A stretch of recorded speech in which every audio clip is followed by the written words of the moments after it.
सुस्वागतम. विद्यार्थी मित्रांनो, गेले काही लेक्चर आपण हायर एज्युकेशन सिस्टीम या युनिटचा अभ्यास करत आहोत. त्या युनिटमधीलच काही भाग जो आपण पाहिलेला नाही आहे, तर त्याचा अभ्यास आपण आजच्या लेक्चरमध्ये करणार आहोत, जो परीक्षेच्या दृष्टीने अतिशय महत्त्वाचा असा भाग आहे. आजच्या लेक्चरमध्ये आपण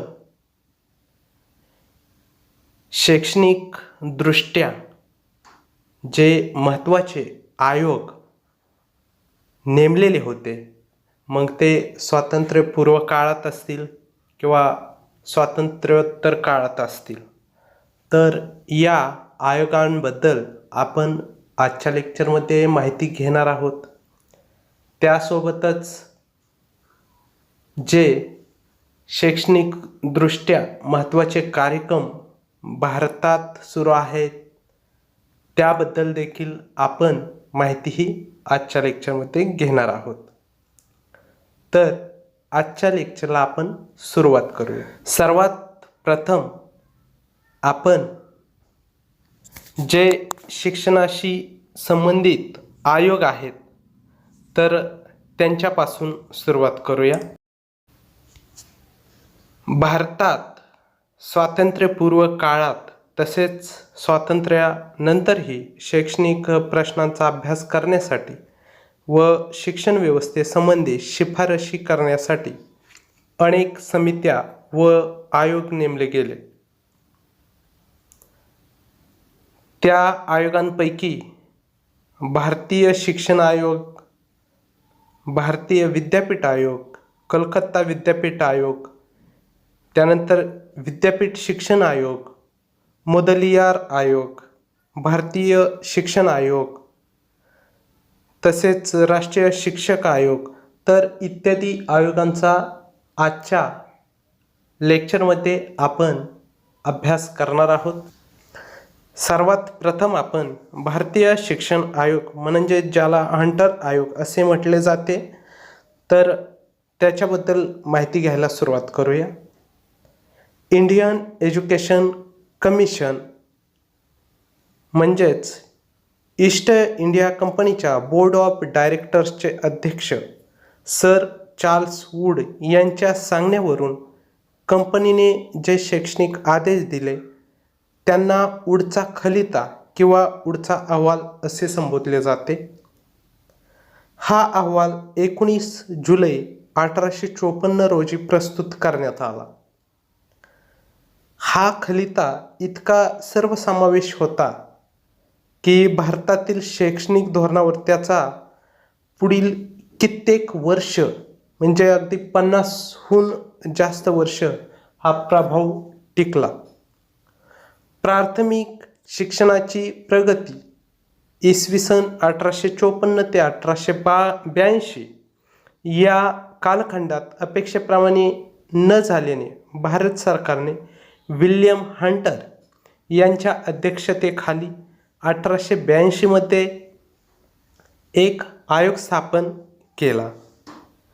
कारण की त्यावेळेला फारशी अशी प्राथमिक शिक्षणाची प्रगती झाली नव्हती, आणि हे ज्या वेळेला भारत सरकारच्या लक्षात आलं, त्यानंतर त्यांनी विल्यम हंटर यांच्या अध्यक्षतेखाली 1882 मध्ये आयोग स्थापन केला. वूडच्या खलित्यातील तत्वांप्रमाणे शिक्षणाचा विकास होत आहे की नाही याचा व विशेषतः प्राथमिक शिक्षणाच्या विकासाचा अभ्यास करावयास या आयोगाला सांगण्यात आले होते. या आयोगाने प्राथमिक शिक्षणविषयक धोरण, कायदे आणि व्यवस्थापन, स्थानिक शाळांना प्रोत्साहन, शालेय व्यवस्थापन, शिक्षकांचे प्रशिक्षण आणि प्राथमिक शिक्षणाची अर्थव्यवस्था याविषयी शिफारशी केल्या. विद्यार्थी मित्रांनो, परीक्षेमध्ये प्रश्न येऊ शकतो की भारतीय शिक्षण आयोग किंवा हंटर आयोग हा कशाशी संबंधित आहे किंवा त्यांनी कोणत्या शिफारशी केल्या. तर त्या आपल्याला माहिती असायला हव्या. प्राथमिक शिक्षण हे लोकांचे शिक्षण आहे हे जाणून शक्य तेथे स्थानिक भाषेत शिक्षण द्यावे. प्राथमिक शिक्षणाला आर्थिक अर्थपुरवठा व्हावा. शासनात नोकरी देताना त्या व्यक्तीस लिहिता वाचता येते की नाही हे पाहावे. मागास जिल्ह्यात विशेषतः आदिवासींच्या भागात प्राथमिक शिक्षण पोहोचते की नाही हे पाहावे. तसेच इंग्लंडमधील 1870 आणि 1876च्या प्राथमिक शिक्षण कायद्यांप्रमाणे भारतातही कायदा करावा. प्राथमिक शिक्षणाचा कारभार जिल्हा किंवा नगर परिषदांच्या मंडळाकडे सोपवावा. स्थानिक शाळांना प्रोत्साहन द्यावे. प्राथमिक शाळांतील अध्यापन आणि व्यवस्थापन स्थानिक परिस्थितीशी मिळते-जुळते असावे. याशिवाय प्राथमिक शिक्षकांच्या प्रशिक्षणाची सोय करावी आणि प्राथमिक शिक्षणासाठी शासनाच्या निधीपैकी निश्चित निधी राखून ठेवावा इत्यादी प्राथमिक शिक्षणविषयक प्रमुख शिफारशी या हंटर आयोगाने केलेल्या होत्या. मात्र आयोगाने प्राथमिक शिक्षणासाठी निश्चितपणे किती निधी उपलब्ध करावा याविषयी ठोस शिफारस न केल्यामुळे पुढील काळातही या शिक्षणासाठी पुरेसा निधी उपलब्ध झाला नाही. म्हणजेच काही अपुऱ्या शिफारशी या हंटर आयोगाने केलेल्या होत्या. आयोगाच्या इतर शिफारशींमध्ये प्रत्येक जिल्ह्यात कमीत कमी एक आदर्श माध्यमिक शाळा उघडावी. माध्यमिक शाळांच्या वरच्या वर्गात विद्यापीठातील शिक्षणासाठी तयारी करणारे विषय व ज्यांचा व्यवहारामध्ये उपयोग होईल असे व्यावसायिक विषय अशी विभागणी असावी. तसेच महाविद्यालयांना अनुदान देताना ते विद्यार्थी व प्राध्यापकांच्या संख्येवर आणि व्यवस्थापन खर्चावर अवलंबून ठेवावे. मुलींच्या शिक्षणासाठी स्थानिक आणि शासकीय निधींपैकी निश्चित निधी राखून ठेवावा. मिशनऱ्यांचा उच्च शिक्षणातील सहभाग कमी करावा आणि कोणत्याही धर्माचे प्रत्यक्ष शिक्षण शाळेतून देऊ नये अशा शिफारशी होत्या. म्हणजे शाळांमधून कुठल्याही धर्माचे हे शिक्षण प्रत्यक्षरित्या दिले जाऊ नये अशा शिफारशी या हंटर आयोगाने केलेल्या होत्या. मग हंटर आयोगाने माध्यमिक विद्यालय असतील, प्राथमिक शाळा असतील वा महाविद्यालय असतील तर इत्यादींबद्दलच्या शिफारशी या त्यांच्याद्वारे करण्यात आल्या होत्या किंवा केलेल्या होत्या. त्यामुळे जरी परीक्षेमध्ये प्रश्न आला की हंटर आयोग कशाशी संबंधित आहे किंवा कोणत्या शिफारशी केल्या होत्या तर त्या आपल्याला माहीत असाव्या. यासाठी आपण काळजीपूर्वक हंटर आयोगाचा अभ्यास करणे गरजेचे आहे.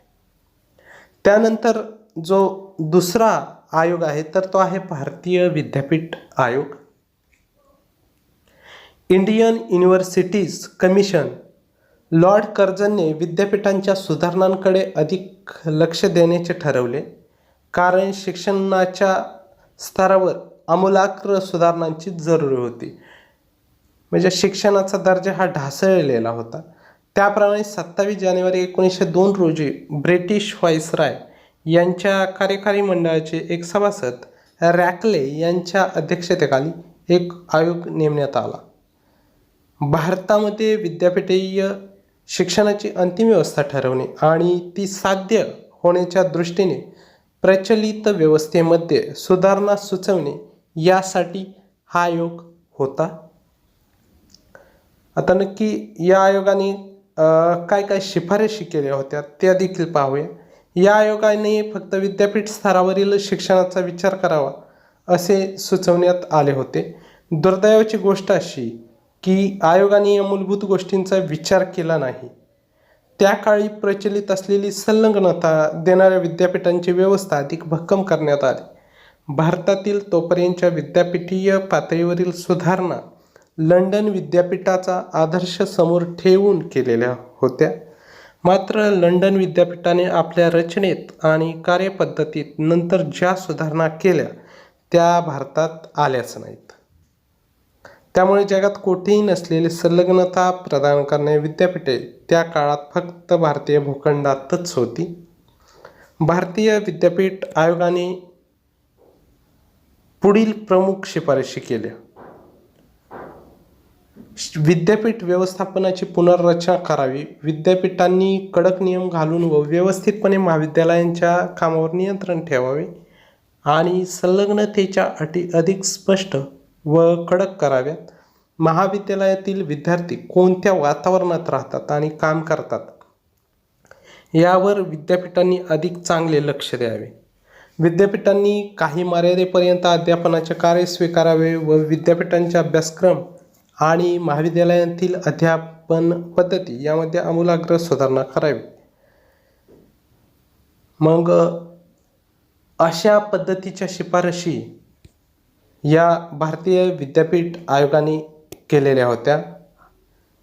महत्त्वाची गोष्ट म्हणजे हा आयोग जो होता तर तो रॅकले यांच्या अध्यक्षतेखाली नेमण्यात आलेला होता. आणि सर्वात महत्त्वाची गोष्ट म्हणजे या आयोगाने फक्त आणि फक्त महाविद्यालये असतील किंवा विद्यापीठे असतील तर यांच्या संदर्भातच शिफारशी केलेल्या आहेत. आयोगाच्या या शिफारशींवर आधारित इंडियन युनिव्हर्सिटीज ॲक्ट 1904 मध्ये अंमलात आलेला होता. त्यानंतर जो आयोग होता तर त्याबद्दल आपण माहिती पाहूया. कलकत्ता विद्यापीठ आयोग, कलकत्ता युनिव्हर्सिटी कमिशन, ज्याला आपण इंग्लिशमध्ये म्हणू शकतो. ब्रिटिश सरकारने लीड्स विद्यापीठाचे त्यावेळेचे कुलगुरू सर एम.ई. सँडलर तर यांच्या अध्यक्षतेखाली 1917 साली भारतातील विद्यापीठांचे प्रश्न आणि भवितव्य यांचा अभ्यास करण्यासाठी एक आयोग नेमला. आयोगाच्या नावात केवळ कलकत्ता विद्यापीठाचा उल्लेख असला तरी या आयोगाच्या शिफारशी तत्कालीन भारतातील उच्च शिक्षणाला व विद्यापीठांना लागू होत्या. या आयोगाने उच्च शिक्षणाबरोबर माध्यमिक शिक्षणाचाही अभ्यास केला. कारण या आयोगाच्या मते माध्यमिक शिक्षणामध्ये सुधारणा झाल्याखेरीज विद्यापीठे किंवा विद्यापीठ पातळीवरील शिक्षणात सुधारणा होणार नाहीत. म्हणजेच या आयोगाने जे आहेत तर त्या महाविद्यालये असतील त्यासोबतच इतर उच्च शिक्षणाशी संबंधित देखील अनेक शिफारशी या केलेल्या आहेत. मग त्यामध्ये उच्च शिक्षणासाठी प्रवेश परीक्षा मॅट्रिक्युलेशन ऐवजी इंटरमिडिएट असावी. शासनाने इंटरमिडिएट महाविद्यालये ही नवीन व्यवस्था स्थापन करावी. या महाविद्यालयात कला, शास्त्र, वैद्यक, स्थापत्य इत्यादी अभ्यासक्रमांसाठी विद्यार्थी तयार होतील. ही महाविद्यालये स्वायत्त संस्था असतील किंवा निवडक शाळांना जोडली जातील. त्यानंतर प्रत्येक राज्यातील शाळात इंटरमिडिएट शिक्षण मंडळे स्थापन करावे इत्यादी. या आयोगाला असेही वाटले की कलकत्ता विद्यापीठांतर्गत महाविद्यालये आणि विद्यार्थी यांची संख्या बेसुमार वाढली आहे आणि त्यामुळेच डाक्का येथे विद्यापीठ स्थापन करावे व कलकत्त्यात अध्यापन करणारे विद्यापीठ स्थापन करावे. ग्रामीण भागातील महाविद्यालयांचा अशा तऱ्हेने विकास करावा की त्यातून नवीन विद्यापीठ केंद्रे निर्माण होतील इत्यादी शिफारशीही करण्यात आल्या. यासोबतच इतर देखील शिफारशी या आयोगाने केलेल्या आहेत. मग त्यामध्ये विद्यापीठ व्यवस्थापनाचे नियम शिथिल करावेत. विद्यापीठातून सामान्य म्हणजेच उत्तीर्ण आणि विशेष गुणवत्तेसह अभ्यासक्रम सुरू करावेत. इंटरमिडिएट परीक्षेनंतर पदवी परीक्षेचा काळ 3 वर्षाचा असावा. विद्यापीठांमध्ये प्राध्यापक आणि प्रपाठक नेमण्यासाठी विशेष निवड मंडळे असावीत. या मंडळावर बाह्य तज्ज्ञ नेमावेत.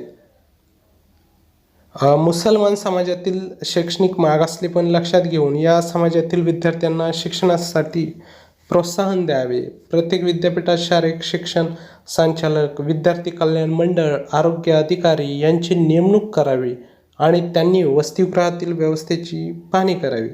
कलकत्ता विद्यापीठात मुलींच्या शिक्षणासाठी विशेष मंडळ स्थापन करावे व प्रौढ मुलींसाठी पडदा शाळा सुरू कराव्यात. अधिकाधिक शिक्षकांच्या प्रशिक्षणाची व्यवस्था तसेच तंत्रशिक्षणाची व्यवस्था करावी.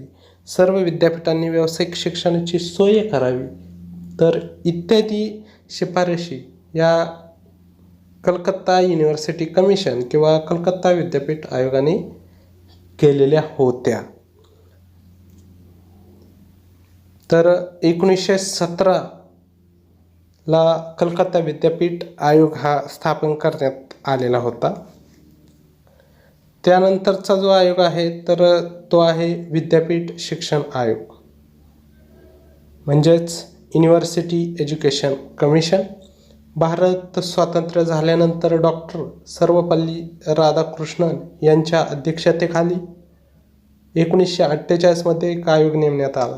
म्हणजेच भारत स्वातंत्र्य झाल्यानंतर हा पहिलाच आयोग स्थापन करण्यात आला होता. विद्यापीठ शिक्षण आयोगालाच डॉक्टर राधाकृष्णन आयोग असे देखील म्हटले जाते, कारण की डॉक्टर राधाकृष्णन यांच्याच अध्यक्षतेखाली हा आयोग नेमण्यात आला होता. आयोगाने आपला अहवाल 1949मध्ये सादर केला. स्वातंत्र्योत्तर काळात भारतातील उच्च शिक्षणाला दिशा देण्याचे काम या आयोगाने केले. आयोगाच्या अहवालातील प्रमुख शिफारशी या जर सांगायच्या झाल्या तर त्यामध्ये शालेय अभ्यासक्रम 12 वर्षाचा असावा अशी शिफारस होती महत्त्वाची म्हणजे. त्यानंतर मॅट्रिक्युलेशनऐवजी 12वी उत्तीर्ण झाल्याखेरीज पदवी वर्गात प्रवेश देऊ नये अशी देखील शिफारस होती. त्यानंतर पदवी अभ्यासक्रम हा 3 वर्षांचा असावा.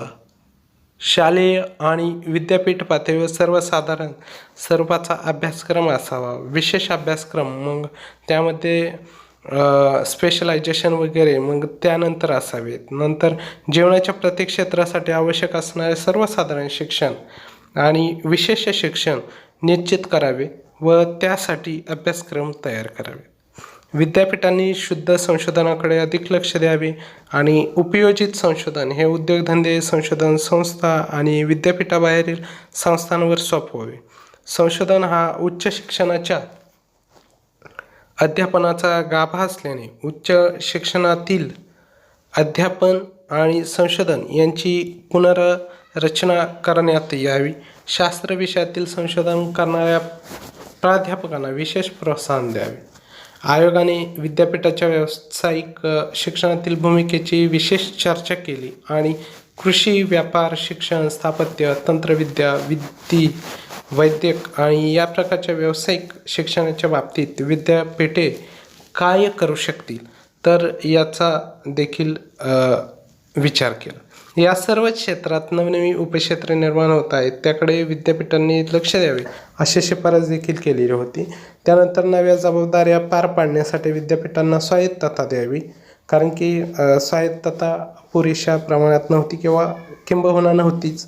नंतर हे साध्य करण्यासाठी उच्च शिक्षण हा विषय सामायिक यादीत घालावा. केंद्र शासनाने आर्थिक आणि समन्वयाची जबाबदारी स्वीकारावी. विद्यापीठे आणि महाविद्यालयांना आर्थिक सहाय्य करण्यासाठी विद्यापीठ अनुदान मंडळ स्थापन करावे. केवळ संलग्नता प्रदान करणारी विद्यापीठे नसावीत, तर सर्व राज्यातील शासकीय महाविद्यालयांचे रूपांतर हळूहळू विद्यापीठांनी चालवलेल्या महाविद्यालयात करावे. तर इत्यादी प्रकारच्या या शिफारशी या केल्या होत्या. मग त्यामध्ये रिसर्चची संबंधित शिफारशी होत्या महत्त्वाच्या. म्हणजे त्यानंतर ग्रॅज्युएशन कधी करण्यात यावं किंवा 12वी नंतर काय असावं किंवा 12वीच्या अगोदर कशा प्रकारे शिक्षण घेतलं जावं, 12वी किती वर्षांची असावी किंवा ग्रॅज्युएशन असेल तर ते किती वर्षाचं असावे. तर इत्यादी प्रकारच्या या शिफारशी केलेल्या होत्या या आयोगाने. त्यानंतर प्राध्यापकांच्या पगाराच्या श्रेणी सुधाराव्यात. अध्यापकांमध्ये प्राध्यापक, प्रपाठक आणि अधिव्याख्याता तर अशा श्रेणी असाव्यात. एकूण जागांपैकी 1/3 जागा प्राध्यापक दर्जाच्या असाव्यात. विद्यापीठ पातळीवरील परीक्षा पद्धतीत सुधारणा करावी. यासाठी वस्तुनिष्ठ परीक्षा आणि वर्षभराच्या कामाचे मूल्यमापन ही तत्त्वे अंमलात आणावी. नंतर विद्यापीठ शिक्षणात सर्व धर्म समभाव साधण्यासाठी सर्व धर्मांचे शिक्षण समाविष्ट करावे. म्हणजेच एका आयोगाने काय सांगितलेलं तर प्रत्यक्षरित्या कोणत्याही धर्माचे शिक्षण हे शाळा कॉलेजांमध्ये दिले जाऊ नये. तर या आयोगाने काय सांगितलं की विद्यापीठ शिक्षणात सर्व धर्म समभाव साधण्यासाठी सर्व धर्मांचे शिक्षण समाविष्ट करावे. उच्च शिक्षणाच्या स्तरावर मग इंग्रजी राष्ट्रभाषा आणि मातृभाषा या तीनही भाषांना स्थान असावे. माध्यमिक, उच्च माध्यमिक आणि उच्च शिक्षण या तिन्ही स्तरांवर मुलांना इंग्रजी शिकवावे. ग्रामीण भागातील गरजांची पूर्ती करण्यासाठी ग्रामीण विद्यापीठे आणि ग्रामीण महाविद्यालये स्थापन करावीत. तर इत्यादी प्रकारच्या शिफारशी या विद्यापीठ शिक्षण आयोग म्हणजे डॉक्टर राधाकृष्णन आयोग असं ज्याला म्हटले जाते, तर त्या आयोगाने या केलेल्या होत्या. तर हा देखील आयोग हा पेपर 1साठी परीक्षेसाठी अतिशय महत्त्वाचा आहे. त्यानंतर जो पुढचा आयोग आहे तर तो आहे मुदलियार आयोग.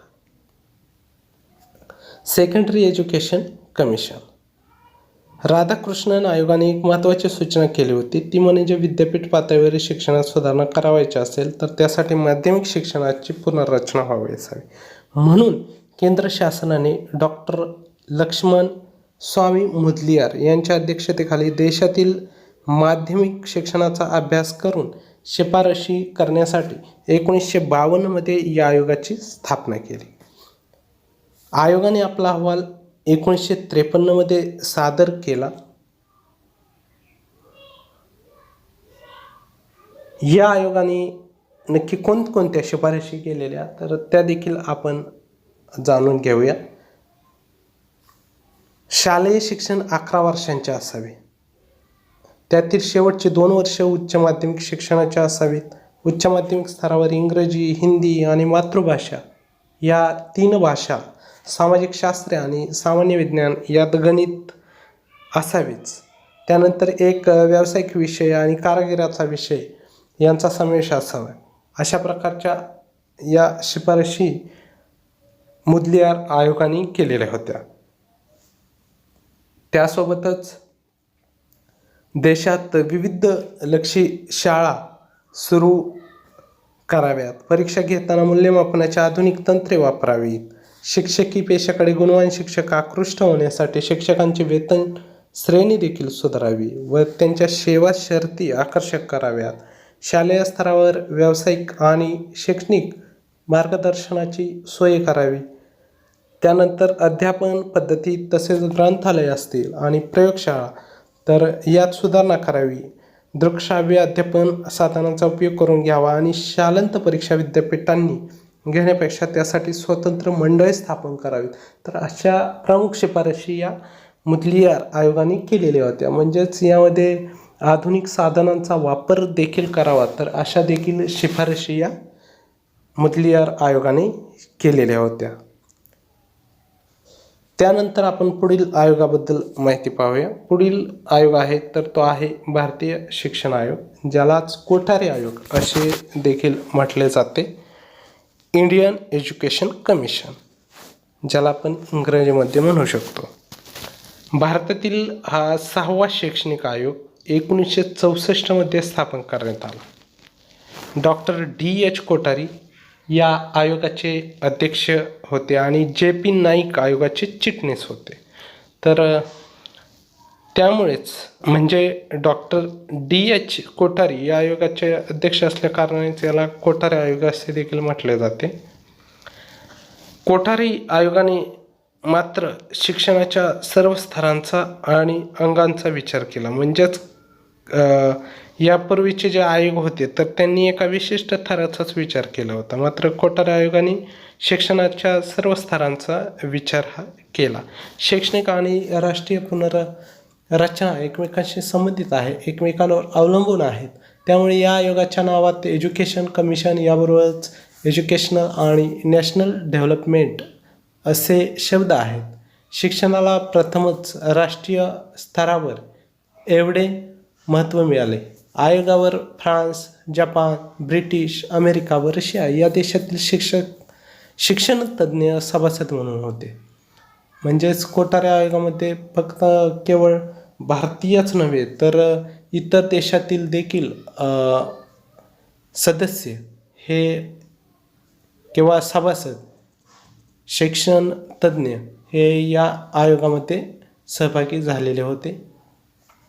भारतात शैक्षणिक क्रांती घडवण्यासाठी आयोगाने ज्या 3 गोष्टींवर भर दिला त्या म्हणजे अंतर्गत परिवर्तन झालं पाहिजे, गुणात्मक बदल असायला हवा आणि शैक्षणिक सुविधांचा विस्तार व्हायला हवा. तर अशा प्रकारे हे म्हणजे या 3 गोष्टींवर या आयोगाद्वारे भर दिला गेला होता. आयोगाचा अहवाल हा मोठा आहे. त्याची सुरुवात भविष्यकाळात भारताचे भवितव्य वर्ग खोल्यातून घडणार आहे या वाक्याने होते. अंतर्गत परिवर्तनासाठी आयोगाने काही कार्यक्रम देखील सुचवलेले आहेत. मग त्यामध्ये शास्त्रांचे शिक्षण शाळेपासून सुरू व्हावे,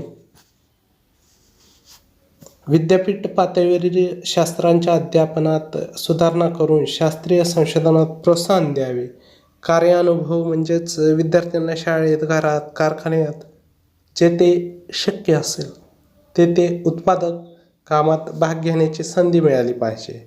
त्यानंतर माध्यमिक स्तरापासूनच व्यावसायिक शिक्षणाची सुरुवात करावी. उच्च माध्यमिक स्तरावर किमान 50% मुलांसाठी व्यावसायिक शिक्षणाची व्यवस्था करावी. सामायिक शाळा मग प्रत्येक लोकवस्तीसाठी एक सामायिक शाळा असावी. त्या लोकवस्तीतील सर्व मुलांना त्या शाळेत प्रवेश मिळावा. म्हणजेच कोणताही विद्यार्थी हा शिक्षणापासून वंचित राहू नये. तर अशा प्रकारच्या या शिफारशी होत्या. सर्व स्तरावर विद्यार्थ्यांना राष्ट्रीय सेवा योजना अनिवार्य करावी. म्हणजेच जी आत्ता राष्ट्रीय सेवा योजना आहे तर ती देखील सर्व स्तरावर विद्यार्थ्यांना अनिवार्य करावी अशी देखील शिफारस करण्यात आलेली होती. आयोगाने त्रिभाषा सूत्राचा पुरस्कार केला असून मातृभाषा, राष्ट्रभाषा हिंदी आणि इंग्रजी या भाषा मुलांना शिकवाव्यात असे देखील या आयोगाने सुचवलेले होते. प्रथम पदवी पातळीपर्यंत मातृभाषा हे शिक्षणाचे माध्यम असावे, मात्र इंग्रजी ही संपर्क भाषा म्हणून शिकवावी.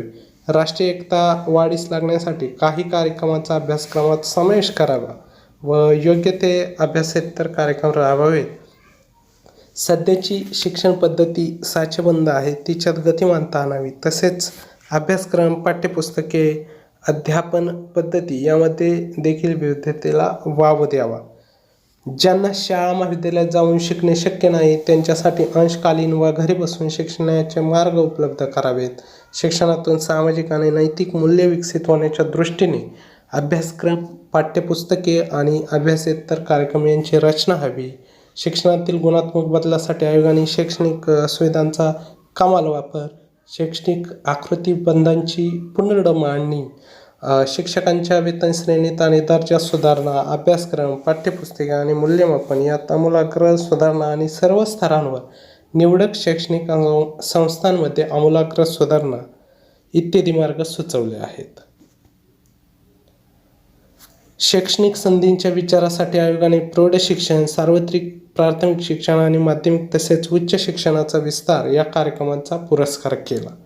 या आयोगाच्या सर्वच शिफारशींबाबत देशभर चर्चा झाली, कारण की या आयोगाने या खूप साऱ्या शिफारशी केलेल्या होत्या आणि सगळ्याच गोष्टींचा, सर्व घटकांचा, सर्व पातळ्यांचा विचार करून या शिफारशी केलेल्या होत्या. या आयोगाच्या सर्व शिफारशींबाबत त्यामुळे चर्चा झालेली होती देशभर. बऱ्याच शिफारशी देशभर मान्य देखील झाल्या. मात्र त्रिभाषा सूत्रासारखे शिफारस ही उत्तरेकडील हिंदी राज्यांनी इंग्रजीच्या द्वेषामुळे तर दक्षिणेकडील राज्यांनी हिंदी द्वेषामुळे फेटाळून लावले. त्यामुळे या शिफारशी स्वीकारल्या गेल्या नाहीत. या आयोगाच्या शिफारशींवर आधारित असे राष्ट्रीय शैक्षणिक धोरण 1968 साली भारताच्या लोकसभेने मंजूर केले होते, जे पहिलेच राष्ट्रीय शैक्षणिक धोरण जे या आयोगानुसार आलेले होते. त्यानंतर जो पुढचा आयोग स्थापन करण्यात आलेला होता किंवा नेमण्यात आलेला होता, तर तो होता राष्ट्रीय शिक्षक आयोग म्हणजेच national commission for teachers. 16 February 1983 रोजी भारत सरकारने डी.पी. चट्टोपाध्याय यांच्या अध्यक्षतेखाली 2 आयोग नेमले. पहिल्या आयोगाकडे शालेय शिक्षकांचे प्रश्न सोपवण्यात आले होते, तर दुसऱ्यांकडे उच्च शिक्षण आणि व्यावसायिक शिक्षणातील प्राध्यापकांचे प्रश्न सोपविले होते. शिक्षकी पेशेची निश्चित उद्दिष्टे ठरवणे, शिक्षकांना समाजात प्रतिष्ठेचा दर्जा कसा मिळेल हे पाहणे, शिक्षकी पेशात गतिमानता आणणे, शिक्षकी पेशांकडे तरुण आकर्षित करणे, शिक्षकांसाठी सेवापूर्ण आणि सेवांतर्गत प्रशिक्षणाची जी सुविधा उपलब्ध होते तिचे मूल्यमापन करणे, अध्यापनासाठी सुधारित पद्धती आणि तंत्रज्ञान सुचवणे, विद्यार्थ्यांना प्रोत्साहित करण्यातील शिक्षकांची भूमिका सुधारण्यासाठी शिफारशी करणे, शिक्षण आणि विकास यातील समन्वय साधण्यासाठी शिक्षकांची भूमिका ठरवणे, अनौपचारिक शिक्षण आणि निरंतर शिक्षण या क्षेत्रातील शिक्षकांच्या गरजांचा अभ्यास करून त्याबाबत शिफारशी करणे, व्यावसायिक विकासातील शिक्षक संघटनांच्या भूमिकेचा विचार करणे, शिक्षकांसाठी उभयमान्य अशी आचारसंहिता सुचवणे आणि शिक्षकांच्या कल्याणासाठी परिणामकारक उपाय सुचवणे इत्यादी कामे या आयोगाकडे सोपवण्यात आली होती. आयोगाने यथावकाश आपला अहवाल सादर केला. तथापि 1954 1986च्या राष्ट्रीय शैक्षणिक धोरणाबाबत मोहीम सुरू झाली व परिणामतः या आयोगाच्या शिफारशीकडे फारसे लक्ष दिले गेले नाही. यामुळे या आयोगाच्या शिफारशी या तशाच राहिल्या. त्यानंतर पुढील जो आयोग आहे तर तो आहे आचार्य राममूर्ती आयोग. याचे अध्यक्ष हे राममूर्तीच होते आणि शिक्षणामध्ये सामाजिक, आर्थिक, क्षेत्रीय किंवा लिंगभेद तर अशा पद्धतीची विषमता असू नये किंवा सर्वांना समानतेचे शिक्षण मिळावे तथा सामाजिक स्तरावर देखील सर्वांना शिक्षण हे उपलब्ध व्हावे, तर अशा पद्धतीच्या शिफारशी या आयोगाने केलेल्या होत्या.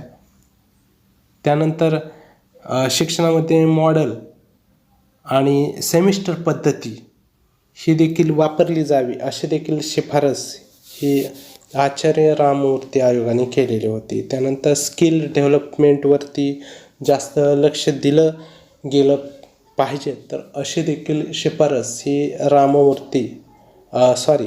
1990 आचार्य राममूर्ती आयोगाने केलेली होती. पुढील जो आयोग आहे तर तो आहे यशपाल समिती, जो आयोग 1992 स्थापन करण्यात आला होता.